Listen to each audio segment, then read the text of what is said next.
வணக்கம். தமிழ் ஃபுட் கார்னர்ல இன்னைக்கு அவரைக்காய் கேரட் பொரியல் பண்ண போறோம். இந்த பொரியல் நல்ல வாசனையா சாப்பிட்றதுக்கு ரொம்ப டேஸ்டா இருக்கும்.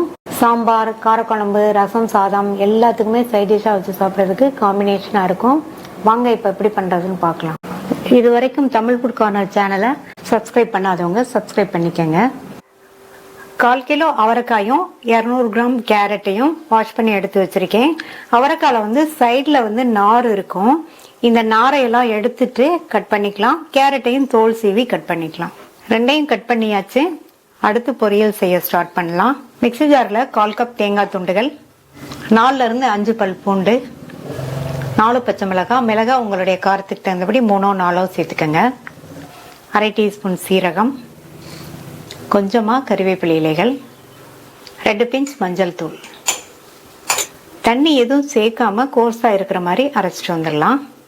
இந்த பேன்ல 3 டீஸ்பூன் எண்ணெய் சூடானதும் அதுல 1/2 டீஸ்பூன் கடுகும் 1 டீஸ்பூன் உளுந்தும் சேர்த்து ரெண்டையும் நல்லா பொரிய விட்டுட்டு இது கூட 3 டேபிள் ஸ்பூன் பொடியா கட் பண்ண வெங்காயம், அடுத்து கறிவேப்பிலை,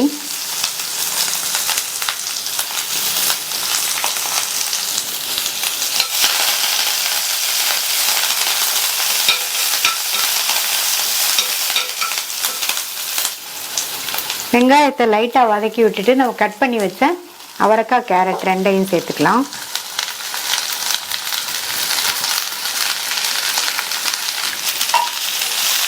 அவரைக்காய் கேரட் ரெண்டையுமே ஒரே 1 நிமிஷத்துக்கு மட்டும் நல்லா வதக்கி விட்டுக்கங்க.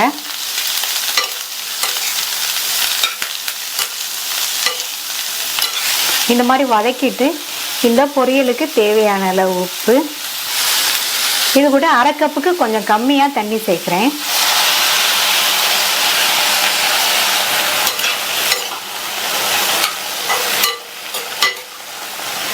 நல்லா கலந்து விட்டுட்டு மூடி வச்சிருங்க.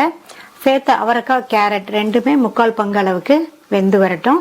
இந்த மாதிரி வெந்து வர்றதுக்கு 5 இருந்து 6 நிமிஷம் ஆகும். வெந்துட்டு இருக்கும் போது இடையில ஓபன் பண்ணி பார்த்து கிண்டி விட்டுக்கங்க.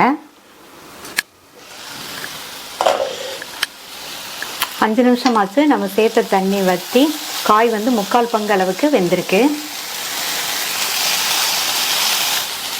அடுத்து இதுல நம்ம அரைச்ச அந்த தேங்காய் கலவையை சேர்த்துட்டு கூடவே பொடியா கட் பண்ண கொத்தமல்லி இலைகள் கொஞ்சம் சேர்த்துக்கங்க. இந்த தேங்காய் கலவை இந்த பொரியலுக்கு நல்ல ஒரு வாசனையும் டேஸ்டும் கொடுக்கும். நல்லா கலந்து விட்டுட்டு மூடி போடாம 3 இருந்து 4 நிமிஷத்துக்கு எல்லாம் ஒன்று சேர்ந்து வெந்துட்டு இருக்கட்டும்.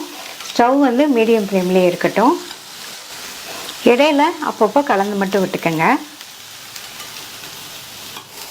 இப்போ 4 நிமிஷம் ஆச்சு. 2 காயுமே கரெக்டாக வெந்துருச்சு. ஸ்டவ் ஆஃப் பண்ணிடலாம். டிஃப்ரெண்ட்டான டேஸ்ட்ல சூப்பராக அவரைக்காய் கேரட் பொரியல் ரெடி ஆயிடுச்சு.